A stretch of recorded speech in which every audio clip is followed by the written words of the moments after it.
Several years ago, Disney announced it would be taking audiences back to the merry old land of Oz. This sounded like a brilliantly original idea, at least until I remembered it's the basic premise of The Wiz, and Return to Oz, and Wicked.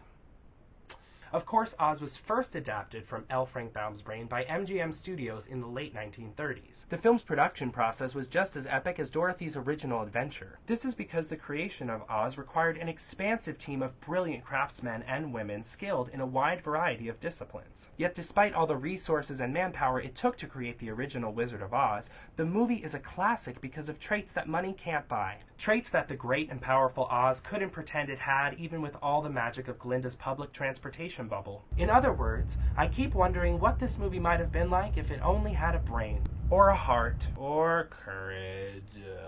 Judy, I have a feeling we're not in Oz anymore. My first thought as the movie started was, damn, this movie is blurry. Then I remembered to put on my 3D glasses. You know, I come out here during a snowstorm, practically refinance my car to pay for parking, popcorn, and a ticket, and you're gonna tell me I can't even watch the movie without putting on these chunky glasses? Diane Keaton wouldn't even wear these. At one point in time, movie magic used to create worlds like Oz relied on a complex layering of various effects, resulting in images that were packed with texture and depth. The limits of these effects required filmmakers and audiences to exercise their imaginations. We also used to have to walk to school uphill both ways in a perpetual blizzard.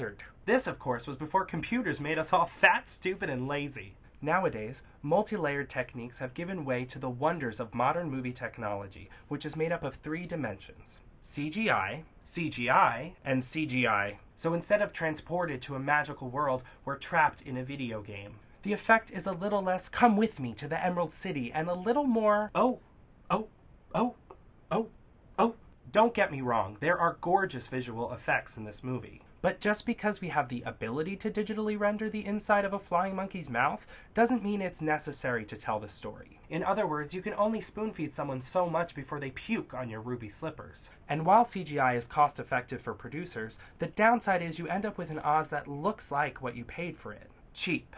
Kind of like the movie's sense of humor, and most of the costumes, and basically everything else related to the movie besides the marketing campaign. Which was a brilliant campaign because who tricked me into seeing this movie? From the producers who brought you Alice in Mediocre Land, and from the director of Spider-Man Please Make It Stop 3, comes an epic tragedy starring a lineup of former primetime TV stars who've somehow turned into respected actors. Seriously, if you list the lead cast of this movie, it's like flipping through a TV guide you've forgotten to recycle for a decade. And you were there, and you were there, and you were there, and you were there, and you're Rachel Weisz.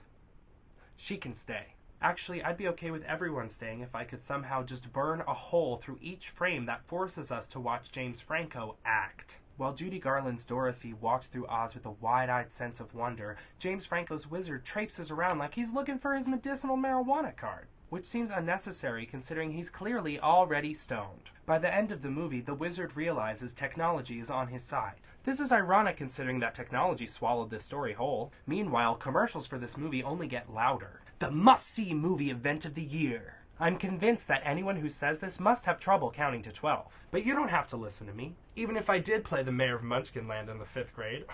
You should just take the advice of the wonderful wizard himself. Pay no attention to the man behind the curtain.